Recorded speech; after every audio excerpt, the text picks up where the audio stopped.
The Working Artist Project is brought to you by Second Line Arts Collective. Learn how you can support at secondlinearts.org.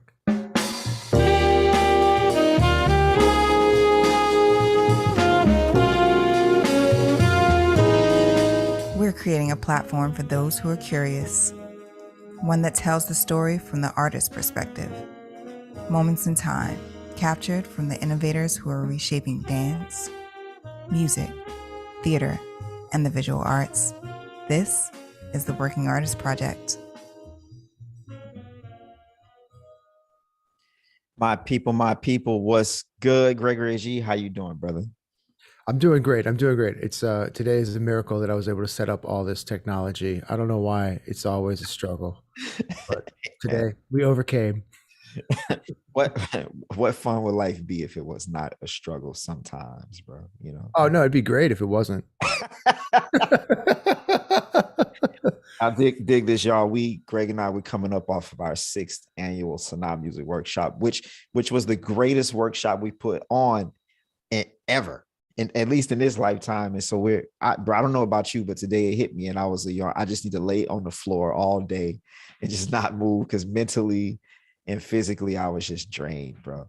But for a good reason. Amen. I second that, except I spent the entire day running around trying to buy clothes for a month in Europe and get prepared for that. So I think tomorrow I might do what you did today.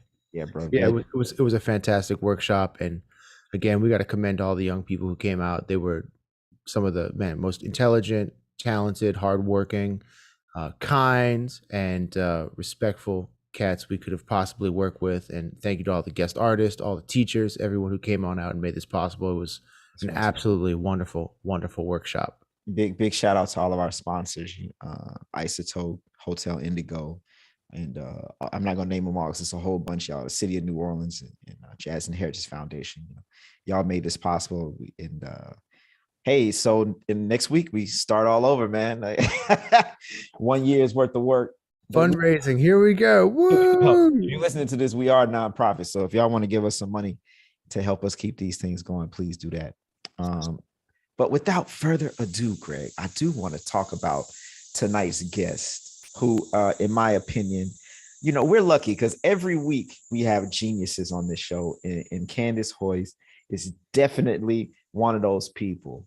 Her creativity, her artistry, her community service, and her intellect, man, all serve the purpose of who she is, and it's just true greatness.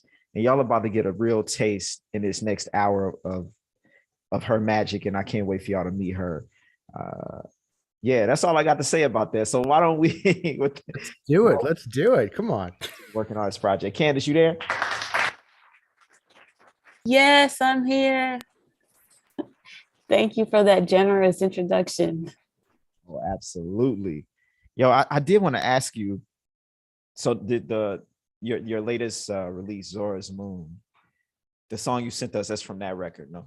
Yes, well, it's an EP that I put out in November. It's pretty recent, especially when we talk about a working artist project. And salute to Greg. Shout out to Greg. Didn't want to just jump into Darrian. So good to see you. I got to say that first off. Thank you for having me, y'all. So Blue Lagoon Woman is my most current EP that I put out in November, and the music I shared with you is some of the music that led to that EP and is on the EP. So yeah, it's quite current for me. That's what's up. Yeah, because with the pandemic and everything, current is at this point is 3 years. That's right. The 3 years happened to me yesterday. At this point. That's right. That's right. This pandemic was 3 years ago or 2 years ago. No, I mean, very much so. I mean, especially as we're talking about working artists. So I'm having some firsts all the time, even pertaining to the single Zora's Moon that I put out in 2020 that I wrote in 2017. But that all has to do with the way that I like to work. And the the way I see my whole career is about trying to make my contribution in for the sake of longevity and what I can contribute to the music and to the world. But longevity is a thing that's always in my mind, in my relationship with that. So I released the music as I could afford to, and also not just to drop it into a hole, because I think we've all played shows that we feel like it may be such a glorious experience, but perhaps didn't reach as many people as we would have liked. And for these pieces and for this work, this project and the ones that will be coming, I want to continue to connect with more people. I realized while we were inside, in the way that we were, and for the reason that we were, how much I love connecting with people through music. It's a big part of me. And so that's now going to be part of how I decide when to drop things. It's like, how can I make sure that I connect and make impact with this release? So the whole like timing of everything, maybe secondary sometimes. It's more about longevity to me. So it is recent though. I mean, I just only toured it for the first time in March, which is like you said, quite wacky for us. Right. No, absolutely. I like that theme, longevity, and I want to play on that, Greg, today, because that's one question that every time I meet an elder in this music, I always ask them, how do you do this forever? And like, I don't ask them about how you play fast, and that's some bullshit. Like, how are you 85 in, you know what I mean? How do you die doing the thing that you love? And the answers they give are usually kind of the same, and it's just like, just don't stop. Yes, that's what I get too. Yeah, right. That's simple, but difficult. And I kind of want to see what you think about not stopping, especially in the face of adversity. Like we like to call it here, proactive perseverance. Proactive perseverance. I love that. I think it's a lesson. We ask, and I love those conversations too. That's part of the privilege when people ask why we may not do something that's a faster transaction than being a performing artist. Part of the privilege is we get to have these in-person experiences with our audiences and different places and spaces, but also these great artists who precede us, who are alive and establishing their own style every time they play, but also joining this bigger picture. So we get to have these type of conversations that Darrian's referencing, like we're asked for advice, asked for reflections, take that with us. And I mean, I think, gosh, I lost myself in the thought. What was the question? Sorry. We were talking about longevity and this is also funny because like that's a word I think about too, and I think like the idea why I enjoy the word working artist. Mm-hmm. Working means you can do this forever if you can find a way to make it work. But yeah, we were digging into what longevity meant to you in your career. Why I reference longevity, yes. this is what I wanted to say. With all of that said, we have this distinct privilege to get the information directly from people we admire or we look up to. That was what I was going to say. I think it's something that we teach to ourselves. And those answers that you get, like Darrian, I often get the same sort of simple answer. Like I had the great privilege of, which led to other wonderful opportunities, but kind of initially got to meet a artist I love, Dee Dee Bridgewater, the jazz master, the boss. And I asked her, how did you get, and this was a couple of years ago, she's since released more albums, but I said, how did you get to 21 albums? Because that's just what I wanted to ask on that day. And she said, one at a time. She said, one at a time. She said, I didn't have a master design that I was going to, arc this way. But I think that we have to, I'm sure, we got into more of the particulars too. I'm a mom and she's a mother. And we talked about how some of these, developments in our personal lives shape the way that we run across time. And then another sensibility about, or aspect of longevity that's important to me is just that the work is enduring. It's a reflection of where I am right now. It doesn't have to be perfect, but it's a revealing look into certain layers and parts of me. Hopefully that I'm challenging myself to discover and then sharing, and that it's something that will always reflect me, some essence of me. With Blue Lagoon Woman, Blue Lagoon is this place in Jamaica. My family is all Jamaican, except for my generation that was born here on both sides.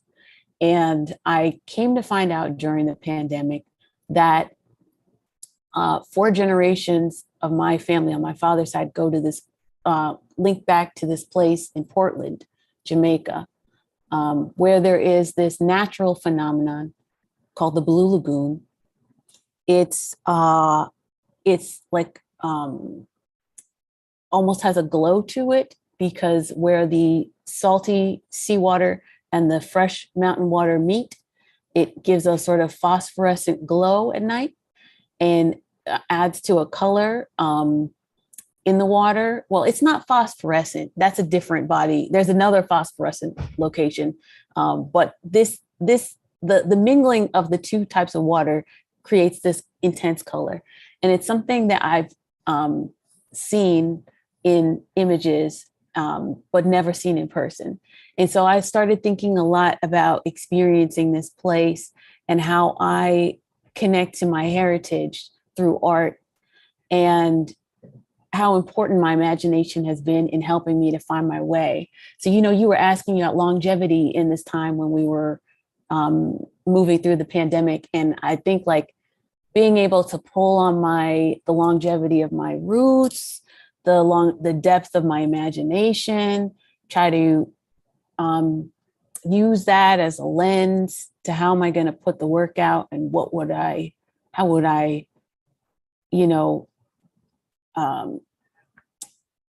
frame it? What is this thing? And what am I if I'm not doing the thing that I'm used to doing in the way that I'm used to doing it? So all that's to say, I have like several different parameters for how I think of longevity with music. But the main thing is I do think that it's self-definition. I do think we define it for ourselves.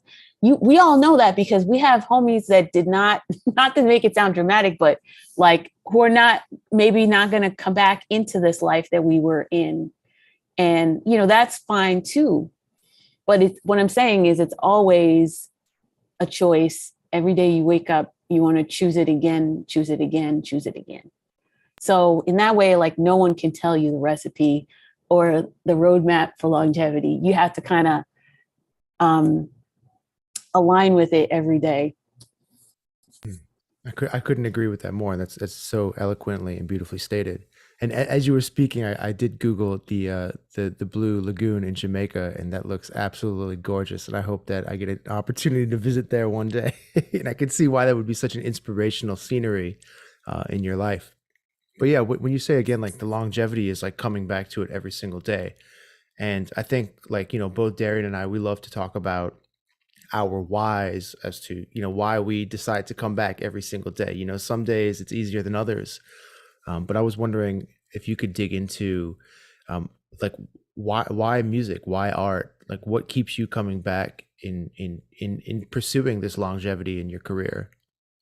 I think Greg, I was really thinking about that too. I'm the first working artist in my family. And part of that is a great, great privilege because the generations that came before me, including my parents, couldn't even imagine having those kind of options and choices and feeling that rooted and that loved and supported in doing this, type of work, something creative like this.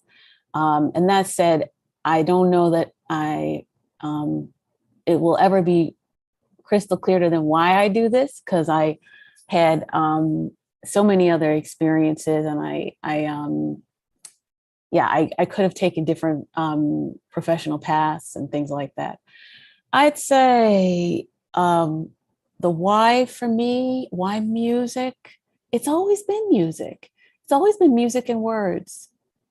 I think being one of very few Black kids at my school and growing up in the suburbs in Long Island and then Florida, in Boca, there was a duality. There was the outside world of school and like the community that we lived in the cities.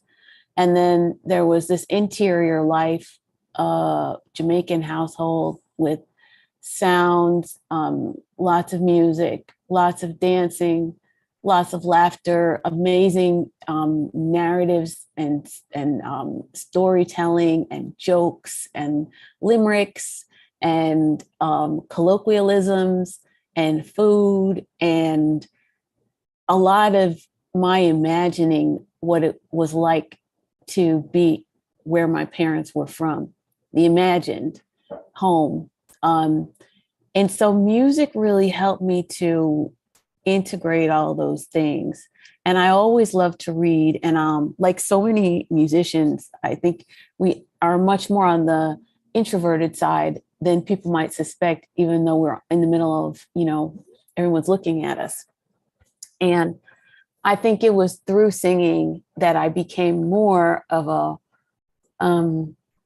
outward facing person, but I spent a lot of my childhood as an inward facing person. Like, what could that be like? Or even deciphering patois and being like, what are they saying?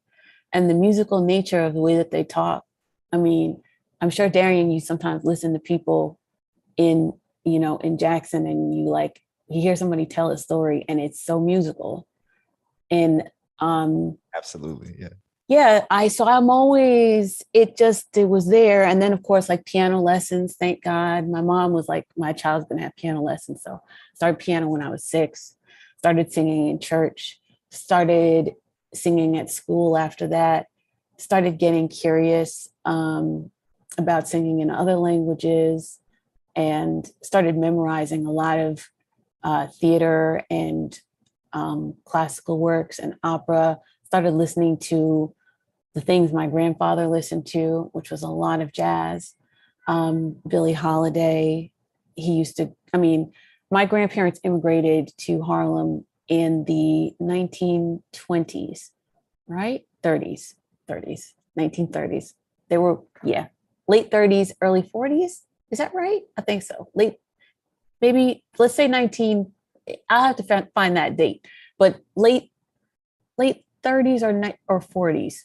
Any case, they were seeing all the big bands. They were going out every night, and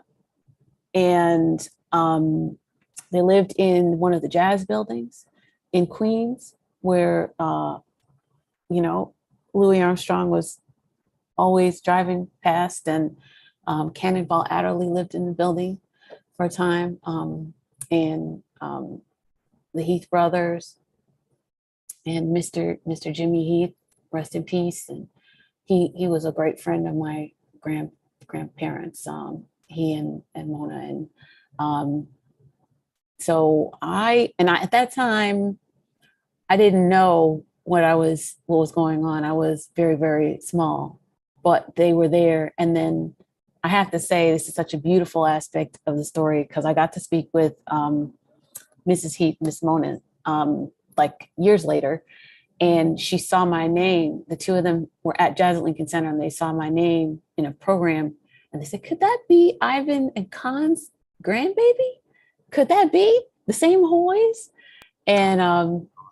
They actually listened to my music. We had a great time, and this is after my grandfather had already passed. That's to say, I think there are just many magical reasons why music, and I would say there were always other choices, because that was a privilege of my upbringing. I could have gone other ways, but there was always enticements and always I think through music, chances for me to know more about myself. So I always kept taking them. Yeah, I'm sitting here just thinking about two things that you just said a lot, and that was all actually very amazing to be connected with those kinds of people at such an early age.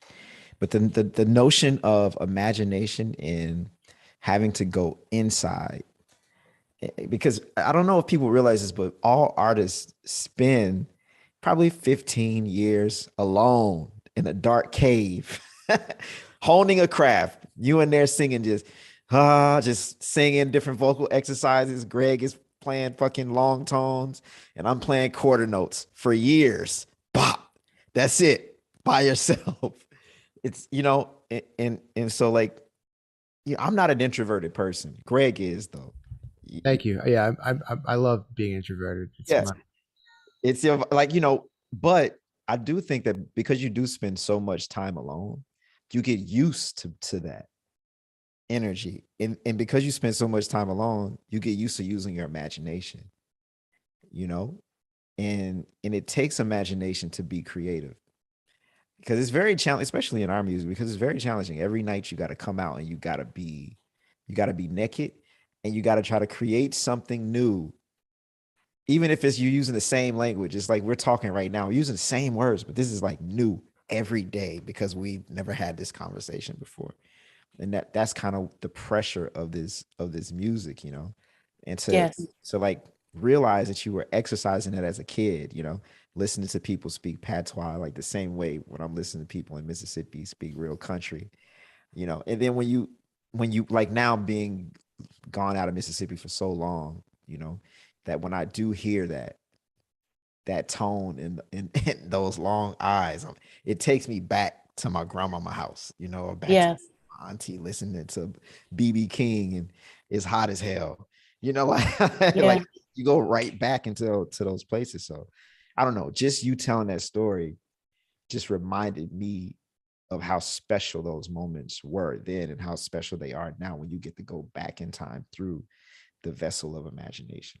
And if people need to know more, first of all, yes, everything you just said. And if people need to know more about like an example of what I mean by the interior life, I've never said that before about patois. I don't think I don't know even, it's totally improvisatory that I made that connection right now. Although I've been living with it forever, I don't know what it was that made me say that today, but it's true. Mm-hmm. I love that. I mean, I think we need to talk about the inner space too, because as you guys are both talking about that, it's reminding me of what my mentor Alvin Baptiste used to say, and he would introduce his shows. So he called his band they were called the Jastronauts, and he would welcome everyone to the show, and he's like, and we'd like you to delve into inner space with us.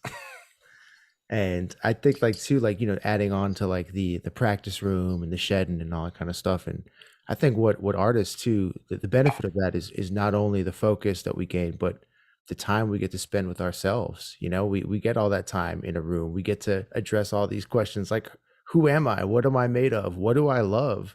Because I guess maybe going back to the longevity, like, I mean, there's no reason to go to the practice room every day for 5 hours or 3 hours or whatever it is that you want, especially as a kid when everyone else is hanging out. When you're in college, they're going to parties and things like that. But yeah, I bring it back to that inner space, that time you get to spend with yourself, and then also like, learning. You get to spend time with the masters vicariously through listening and things of that sort. But yeah, the inner space, it all starts there to me, the journey of an artist. And I had to say, the more congested my career gets, and I don't mean to sound like derogatory about it, but there's just a lot of elements that you have to do, especially once you start wanting to be a recording artist and releasing your own music, and even trying to find your way through that to someone who would help you release it. The practice time becomes more scary because for me, I mean, I'm a practice dodger. I have to like practically thumbtack myself like, you better sit down. Like, like you got to practice. Stop tweeting. No, you can't figure out TikTok right now. Like you can't find an attorney right now, like you haven't practiced after, you know, I kind of had to, and I mean, for me, it is particular. I have two children, they're young.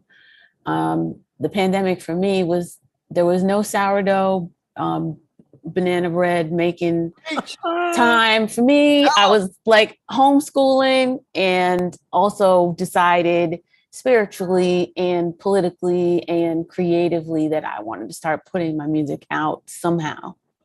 And so I put it out in these small doses, these singles, but the singles I chose were not like the most expedient singles. They were not like covers, they were originals. Man, I don't know. That's what my spirit said to do. So, but I mean, of course, I did know. I did what I believed, and it was very, very, very rich and fruitful. But all that's to say that those quiet moments for me sometimes, in juggling them with the more presentational things, the more administrative things, the more business things, and being able to set those things down and then go to my quietude is kind of still hard. I still, even at this like stage, I still feel like it's a challenge. I just don't, for me personally, I don't completely unplug too much, because I just don't, I would say. I know other colleagues, I'm sure y'all do too, who just like be on their own planet in a good way. And I would love to do that for a spell. I think about residencies and things. And I wonder like how long would be possible. And then I wonder if it's not just something I could just instill in myself. And I think being an artist and continuing to work, it's essential that you do just instill certain things in yourself, because you don't know not everyone can take a month to go somewhere and write. I like the transparency with this, because just because I do remember in college, when your professors are yelling at you, and I didn't go to school for music, but I was still around those guys, and they was, hey man, you're not gonna have time like this to practice ever again in your life. And especially when the babies come, she's almost 2, my kid. And yeah, my son is 3. See, I hear you. It ain't no little, it's like, I'm tired in the motherfucker today, but I was outside playing in the pool with her, that just like. And up at 6:30 and not to practice. No, not to make food. Touch no drums today. Like I'll play the drums on Wednesday when I get back on the road, but I'm home for a couple of days, so I got to focus on my family. So you don't have that same space when you reach a certain point in your life, even though it's like I see cats practicing. I was like, I need to do that too. But me too. But truth be told, one of my closest friends is a painter, and she had a major surgery in her early 30s, and she talks about it publicly. And she had to stop work painting and repair her body. So what I mean to say is, I hope, Darrian, that my hope for myself is like that I don't, as hard as things can be to picture, sometimes there's like a fog around how to move forward, that I think we must never feel alone in that. Because the other thing that can happen when life is like overtaking your artistic process, you can instantly be like, I suck, like that's because I'm not, we're so used to, in the same vein of like being in the practice room, and it's like, who is going to make me sing like, Ella or whoever, me. The lesson is just, it's a nice experience.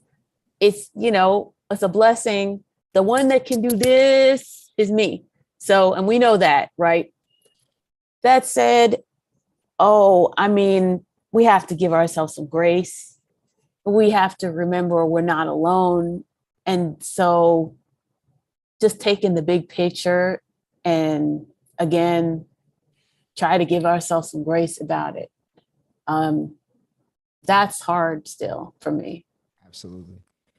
While we talking about practice, to quote the great Allen Iverson, I want Talk to about practice. talk about practice here. Practice. We were talking about my dunk. No. Let's, why don't we take a moment now to listen to your sounds? And Okay. I think this one is called Rain. Here we go.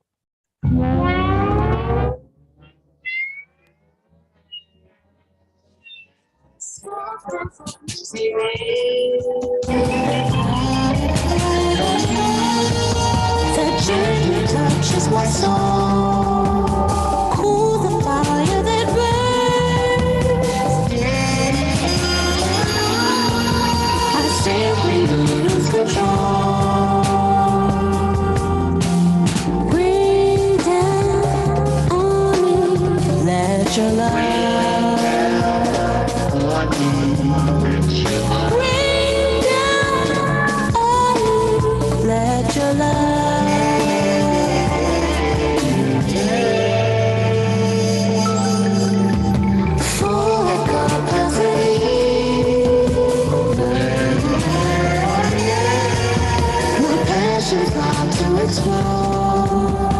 Candice,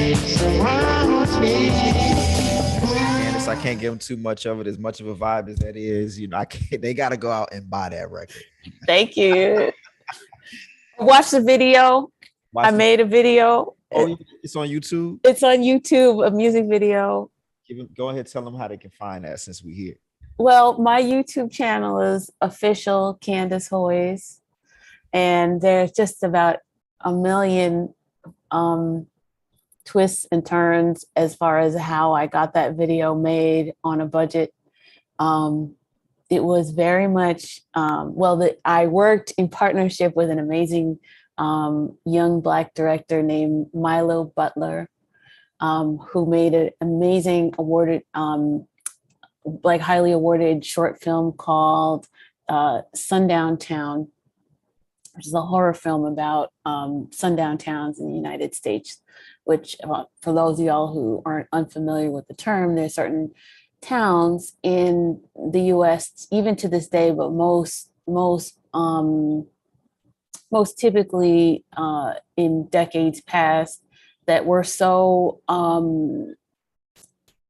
treacherously racist and violent for Black people that we were forbidden to drive through them or be seen in public after sundown. And it was kind of like some sort of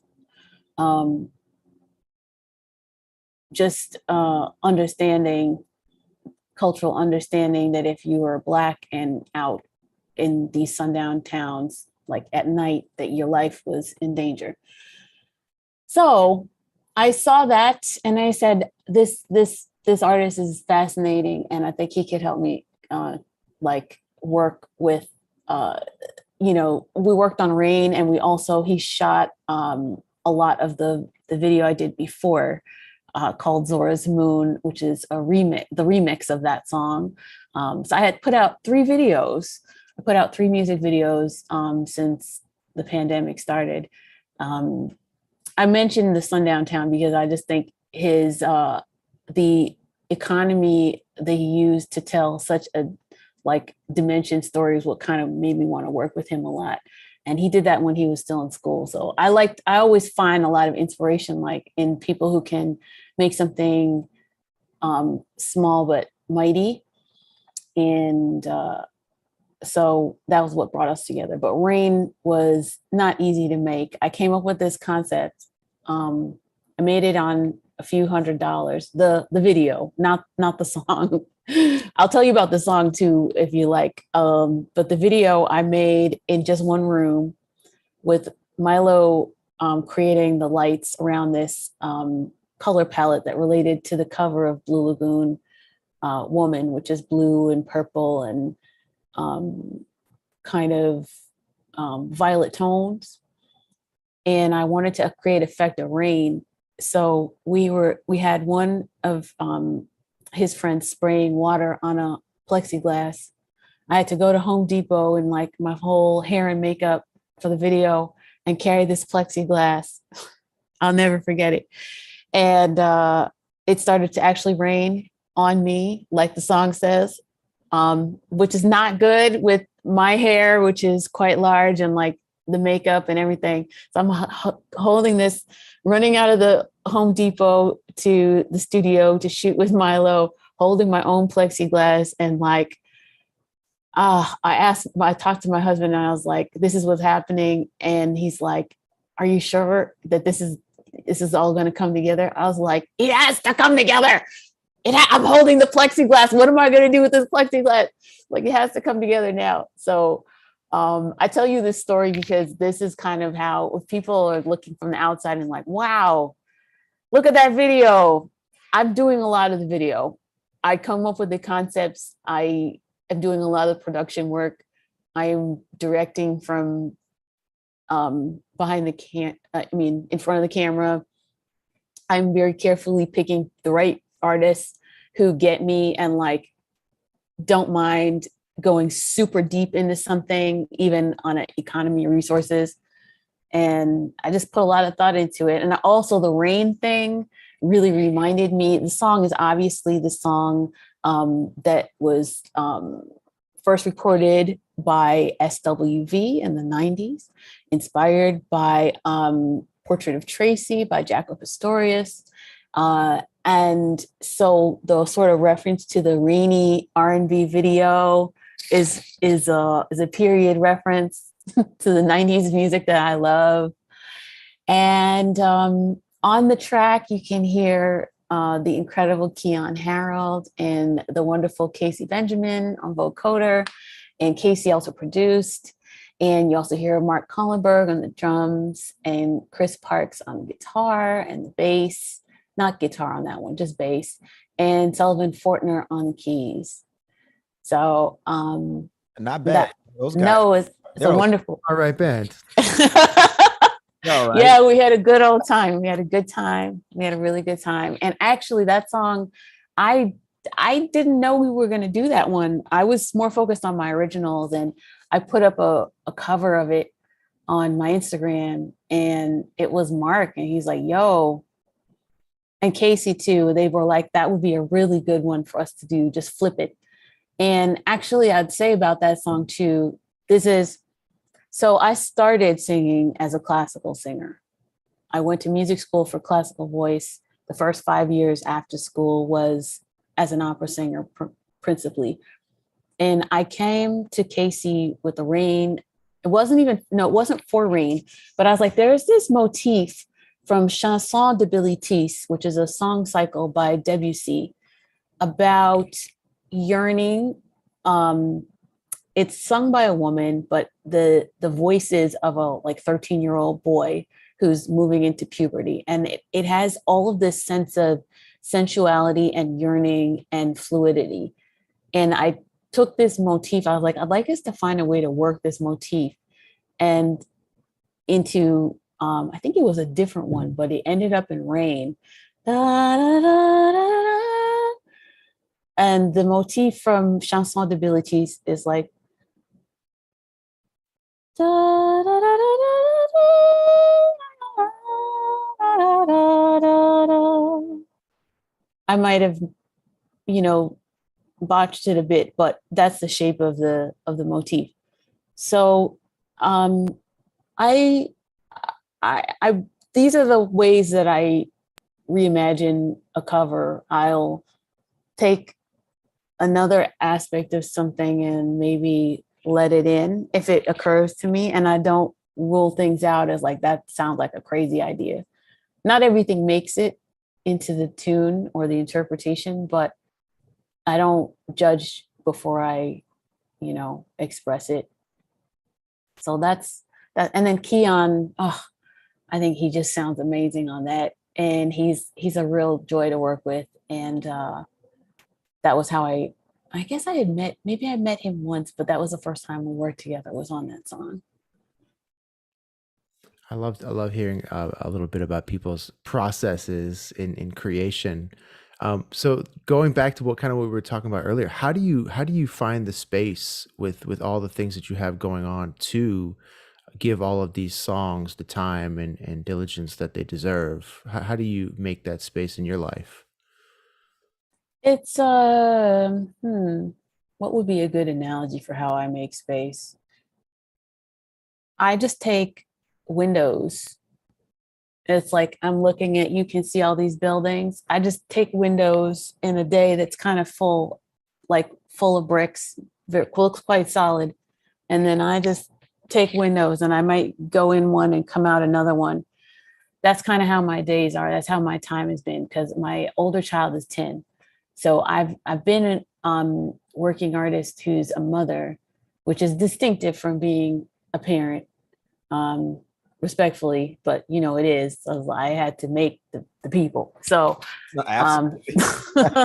You did the hard part. yes, and in fact, Rain, and all these things that people will be hearing from me as soon as I get all the business parts where they're supposed to be. I recorded pregnant, so that was a once in a lifetime experience for me. As far as creating time, though, that is probably the best analogy. I have windows and I try to dive into them.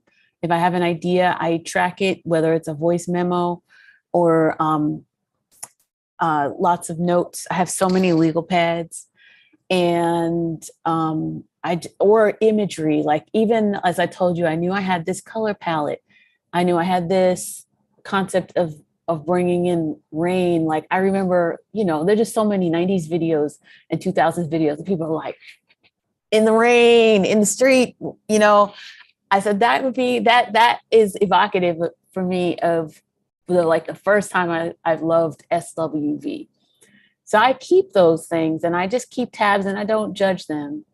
As far as logistically, how I manage my time, which is probably a good thing because that's what we talk about on this podcast. I do a few things. When Darrian and I were together, we did a wonderful engagement with Jazz at Lincoln Center in their education department. But we performed in a band and we were working in partnership with City University of New York. And the way that came about, because it's actually figured quite largely into my last 5 years of my career, is in 2017, I played a show at Bard, and it was a show on jazz in Paris. And as is my way, I gave a lot of historical context. I love history. I was a sociology major, African American studies major, and that's part of why I love opera so much. Is I like to know, I like the archives, I like the all the underpinnings of the stories and the music and the people. And I also think it's a powerful opportunity for us when I'm grateful to the subscribers, but I'm also dealing in how do we bring in people who are not familiar with music, like my family. And I think history and politics and social context is a great opportunity. So I'm at Bard, I'm doing my thing on jazz in Paris and integration and Seton Hawkins from Jazz Lincoln Center heard me do this, and it was basically a performance lecture. And that gave me the opportunity to do one of them at Jazz Lincoln Center subsequently. And then that turned into the last, 5 years. I'm doing another one, July 30, with Jazz at Lincoln Center in Carramore on Duke Ellington. Doing a concert with Damian Sneed, a duo, the great pianist and composer. And we're going to talk about the first thing I recorded ever, which is On a Turquoise Cloud, which is a collection of Duke Ellington songs, vocalises, specifically inspired by soprano singing, classically trained, read Black women, because those were the vocalists he wrote for initially, that inspired the sound, that brought the jazz club and the concert hall together sonically. And of course, not just performing the music for me, but also saying why. We still have quite a color barrier and a racial barrier in the performing arts in certain spheres. And I have so many stories and life experiences, but I try to take the music and play it in a way that is spacious enough to put my story across. And so I guess I make the most of my time that way too. Like, Darrian was, no, it was you, Greg. You were saying that we contemplate who we are when we're in that room by ourselves. And so I just started doing it in public, and that's how I met Darrian. But see, it does bring good people into your life because you're actually being very, very candid. I think, Darrian, I have to tell you though, back when we did the performance lecture at Jazz Lincoln Center, I was still like in a cold sweat. I was so nervous about those things at first. It was so hard because the way I wanted to do it, my vision was I would sing and talk and sing and talk. Sometimes I'll do a chunk if the school or the client asks me to, or the presenter, but oftentimes I ping pong, and it's kind of hard. I think I have a good knack for it now, and now I do it everywhere. I do it for all kinds of clients. And I like it. Like I said, I like playing for people who are not, maybe it's like being in New York for a long time. I like playing for people who are not aficionados and critics. I love it. It's better. It's better not to play for the jazz nerds. If you're a jazz nerd and you're listening to this, I'm sorry, but you guys. And we love you. We love you too. You get love. We need you too, but. Yeah, we kind of need you, but But it's like a freeing feeling when you're relating on another. It's good for me. Let me put it that way, Darrian and Greg, and y'all, everybody listening. It's just like we all have to figure out what's healthy for us, and that's what's good for me, is to sometimes shake myself out of the hamster wheel of like, performing to be reviewed, to be accepted, to be welcomed into another thing, to perform and be reviewed. It's only one thing. It's only one part of the whole thing. Man, okay. I do, before we get into the end, but I do want to bring this one thing up, and because you are an intellectual, and I just want to hear what you and Greg have to say about this. But I was telling my wife the other day, it was like I came home and I realized that I was addicted to the applause. And what I mean, like, because you only get it on the bandstand, like after not having it for 2 years, right? And then you get back to the road, and I was like, oh shit, like the high. I was like, oh man, this is kind of nice when people walk up to you and say that you're the greatest they've ever seen. and it's not true, but, or maybe it is true, but it feels really good to be praised, and it's really addictive. And then when you come home and no one cares, and you just the dude or you just the woman or whatever. Yeah, take that cape off. Yeah, just be a person. Do y'all feel that, or is it just me? Am I just a narcissistic asshole with it? Greg's like, I get the applause every time I walk home, so I don't know. I'm doing something right. I got to get my life together. I got a dog. I think we appreciate it. It's love. Everybody wants love, right? We have to be honest about that. And the truth is, when we listen to somebody we love who's not here anymore, we feel love. You can't listen to,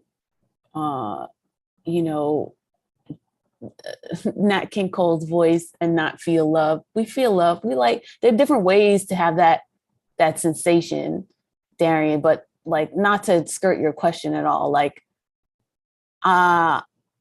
those live streams were not the same for me because of the lack of, sometimes it's applause, sometimes it's a laugh, sometimes it's that like bated breath of them when they're waiting to hear something, and when we have them, listening. It's the presence, it's the touch. It's like, the presence of an audience is like my thing. So I hear you. I mean, I missed all the human interaction parts. And basically what I did was, the way I coped with it was I went into the archives, and I went into, I started working on videos, and I started working on like mixed media, meaning I started creating projections and teaching myself how to do that, because I wanted to find a way to make the music making more immersive. But it was really, I think, highly inspired by wanting to connect, like you're saying, like, it's not so vain. It's not really because they're clapping, but they're clapping because they feel like a child, because we put them in a feel that they wanted to feel. Like, it's not, if people could understand, it's not, people don't really, I mean, sometimes they clap for us. You're right. Like, it's sometimes they just be clapping because it's like, it feels great. They're dancing, they're saying the words, they're just happy. And it was a devastating, grief-stricken years, and a lot of atrocities, and a lot of things you can't explain to your children, and a lot of things you have to explain to your children, and a lot of uncertainty. I missed knowing what I was going to do, and that, there's like the missing the applause is probably the sunniest part of it, but there was a lot of uncertainty for us as artists. Yeah. Wow. And I guess I want to just say something, since we're on this wonderful broadcast. Just to take a second, this is a bit unrelated, but in tribute and paying respects to Megan Stabile, who we lost in the jazz community last week. I haven't actually spoken on a show until I was here at Working Artist Project, the Working Artist Project. And I just wanted to just say, I've just been thinking so many different things, and feeling the loss in many ways. We were not close personal friends, but I have a ton of gratitude for her gifts and her talent. And I just wanted to say something because she deserves. So. Yeah, I second that. Yeah, that was surprising and shocking. And I didn't really know her at all either, just, but I did see her around. And to me, she was a goddess who produced all of these shows, and so talented. And I was just always afraid to even say hello. But I saw her as Ink Bar, like, wow, that's Megan, or my friends were working with, I go see the shows and be like, wow, man, that's like, she produced so much dope stuff. She believed in the artist, and she believed in this scene. So I think that is a wonderful, that might be why it was important for me to say her name today, because we all share that esteem for her huge talent. And also it's a way of my saying that I feel this is a very important thing you're doing, you and Greg, to make this show, because we need more spaces where we can talk about how we're doing and how it feels, because it matters. It's not just if it's a dope song or whatever, or a great show. It matters how we're doing. And it matters that we stay talking to each other and connect, and not just backstage for a second. Like, what you're doing is very, very important. And I think if there are other people listening, which there are, to say, who are not maybe as cemented in their journey as we are, or like, maybe we're not cemented, but you know what I mean? Like we know we're doing this. If there are people who are on the fence, this is a very vital part of the process, is keeping this conversation alive. There are always going to be times that are difficult. And I think having each other is how you, the longevity thing, like, is how you keep wanting to do this. It's like, we have to let ourselves be vulnerable to each other and talk. Absolutely. I love that too. And just to bring this back to the applause too, I think tying everything in a nice little bow, I think the reason why the applause is so powerful is that, when we're on stage playing a good show, playing good music, we're connecting with people.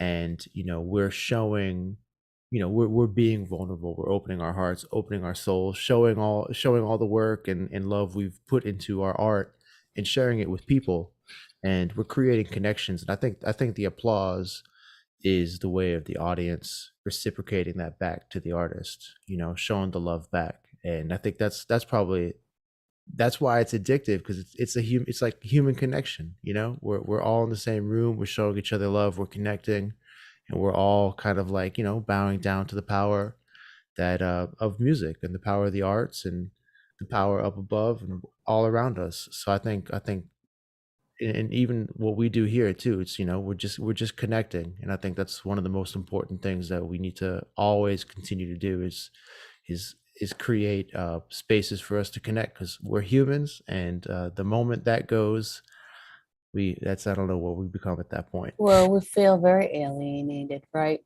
We Exactly. feel alone in it. And So, I love that you did mention earlier too. It's like you're not alone going through this process. We're always together. There's always someone else going through it. but there's that perception in a transactional capitalist society. There's that perception that you are that weak link. If you can't deliver, you can't post, you can't this. I mean, yeah, you can't talk about making music and making art without talking about the pacing. And even what Darrian, and even just the choices, like Darrian was saying, he chose to be outside and not behind his kit or what have you, or his laptop. He was in the pool. And it's just, you just have to have a certain knowledge of self, about what you're doing, when you can do it, and a trust and a faith that your life will accommodate all the dreams that you want to work on and what you want to do. And it's not going to look necessarily like anybody else's, and it's not going to necessarily look like what you imagine when you set out. But I think I'll share with you the other song that I released that I'll be performing on WNYC on Wednesday. It's called Zora's Moon, and it features Joel Ross, the vibraphonist and composer. And it's inspired by the great writer Zora Neale Hurston. She's not just a writer, she was the first Black non-silent Black woman filmmaker, anthropologist. She's a cultural pioneer, and her writing has always inspired me since I read Their Eyes Were Watching God. And the reason I came up with that song was I heard in my research her tell a story on the radio about being a child of 7 and believing that the moon was following her at night when she ran. And I thought about how powerful it was that she envisioned herself so large and so powerful at such a tender age of 7, and being a Black child in the 20s in the South, in Florida, and still having this cosmic vision for herself, cosmic Zora. And I also thought, when I heard that, that's got to be the way that you get that longevity in the arts. It's like, you got to have a cosmic sense of this is what I'm doing. And yes, like, I have to take the subway, and yes, I, have to teach this semester, and I'm not going to be performing or what have you, and let those things slide, but have a cosmic sense of this is the music I'm making. And so I wanted that, and I sampled her voice because I wanted, she also, she when she passed away, she was disenfranchised. She didn't make the money for herself that many people made off of her, and which is endemic to Black artists. And it was a story I wanted to tell through her own voice, but inside of my song. And so every person who hears Zora's Moon hears her story in that way. It's like, I always say, it's a sonic monument. And that's the type of project that you'll always find me doing, and it'll be on different timetables and in different contexts, but that's my bag. That's that's what makes me get up in the morning. I love that. Listen, this is really unfortunate that this is a 1 hour show. Did we make it? We made it. We made it. I just looked. Before we go, I do want to give you an opportunity to tell everybody where they can, buy this record. And Sure. I just stream it. I hope you got somewhere they can buy it. Yes, you can buy my EP, Blue Lagoon Woman, on Bandcamp.